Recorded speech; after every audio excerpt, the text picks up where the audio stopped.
Hey everybody, welcome. I just noticed that all up in that top corner, I had it wrong. Let me get that right logo up there. There we go. I started with the wrong logo. Great. Awesome. Welcome to our show, our self-care mental health chat that we have been doing now for several weeks.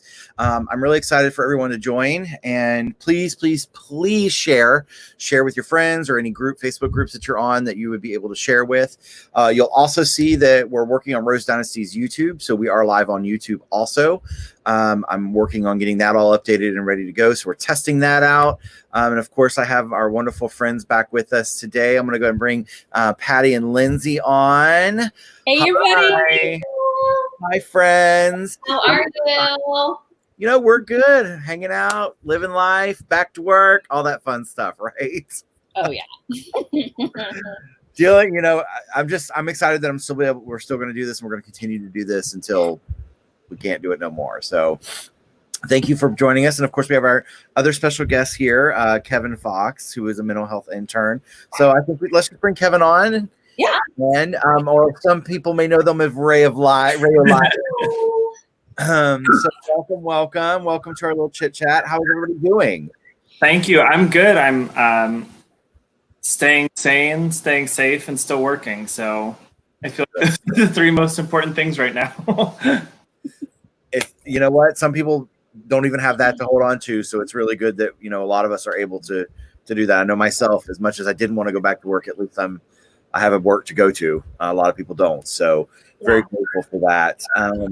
So Patti, Lindsey, do y'all want to say anything before we kind of get into who Kevin is and what Kevin does? I guess for those who are new, I'll just do like a quick intro. I'm Patti Peace. I'm the owner of Peaceful Counseling and co-owner Transformations. I am a licensed mental health counselor here in the state of Florida. I specialize in many areas, but specifically with trauma, the LGBT community, as well as those on the autism spectrum. I appreciate all of you who have been watching this, and I'm glad to hear feedback that it has been helping you as we continue to meet. So I always want to thank Jason Rose Dynasty to have started this, to let us have this outlet to help those in our state, out of our country. Anybody can benefit from a lot of these topics we've been talking about. So thank you for starting this. Absolutely. Thank you for having me. Ashley, I see your comment. We'll get to that in just a second, sweetheart. Lindsey. Hi. Hi. I'm Stenborg. I am a licensed marriage and family therapist in the state of Florida. I am the owner of Family Wellness Counseling. I forget to say that every single time. And I specialize in play therapy. Specifically, I work a lot with like the little ones. 4-3 tend to be around the ages, and especially older. And then also a specialty in trauma and those on the autism spectrum as well. Awesome. I'm glad that you joined us. Patti and I did the first show together alone. And I was like, do you know anybody? And then we're like, yeah, we'll have Lindsey on one show. And then we're like, nope, Lindsey's family now. So yeah. And Milo's around somewhere. I'm sure he'll come back up because he's like very needy today. At least by the end of the show, Milo will be in the camera. I know how that goes.